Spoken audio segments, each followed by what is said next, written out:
Father and son just made a wish to a shooting star, but they didn't expect that their souls would be exchanged. When they woke up the next day, they looked at each other in confusion. It turned out that last night was a meteor shower that only happens once every 50 years. The two troubled people silently made a wish. The boy hoped to grow up quickly and not go to school, while the man hoped to return to school to escape the pressure of the workplace. But they never thought that their wishes would really come true. But now that things have come to this, they can only experience each other's lives first. The son took a briefcase to work, while the old man carried a school bag to school. However, the boy didn't like the old man's office when he arrived at the company. He thought the office was too old-fashioned, so he asked someone to bring his favorite action figures. After rearranging the desk, he leaned back in his chair and played games. Although the man now lived the student life he had always dreamed of, he found that he couldn't understand the teacher's lectures at all. He was even criticized by the teacher for sleeping in class. Although the man was having a very bad time, but his son was having a very smooth time. Because the boy was born with an interest in data, he felt that this job was tailor-made for him. In just one morning, he not only completed the man's work for the whole day, but he also thought that the two stocks the man had chosen were money-losing stocks,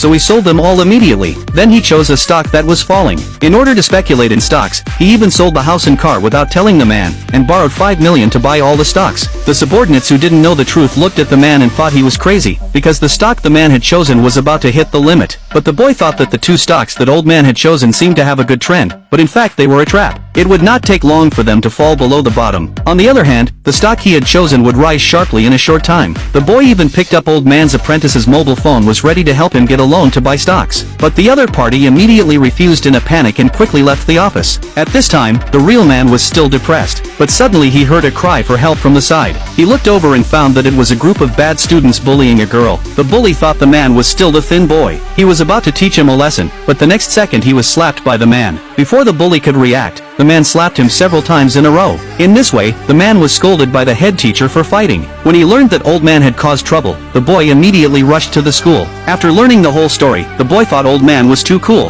However, this was heard by the dean of studies nearby. He immediately criticized and educated him. The other party's parents also became unreasonable and falsely accused the man of injuring someone and had to pay compensation. The boy was angry on the spot when he heard this. He was about to fight with the other party but was stopped by old man. Old man was also very good at handling such situations. He said that his old comrade was now the minister of the State Department of Education. Upon hearing this, the dean of studies immediately changed the subject and said that the young man was right to stop the bullying incident. Then he drove out the students and parents who were causing trouble. However, when the matter was resolved, the young man received a call from the company boss and then hurried to the company. Old man thought that this was the company's recognition of him and that the two stocks he selected must have risen sharply. He went home in a good mood and waited for good news. As a result, when old man returned home, he was shocked because everything in the house was sold by the young man. At this time, the young man was stopped by the president and his apprentice.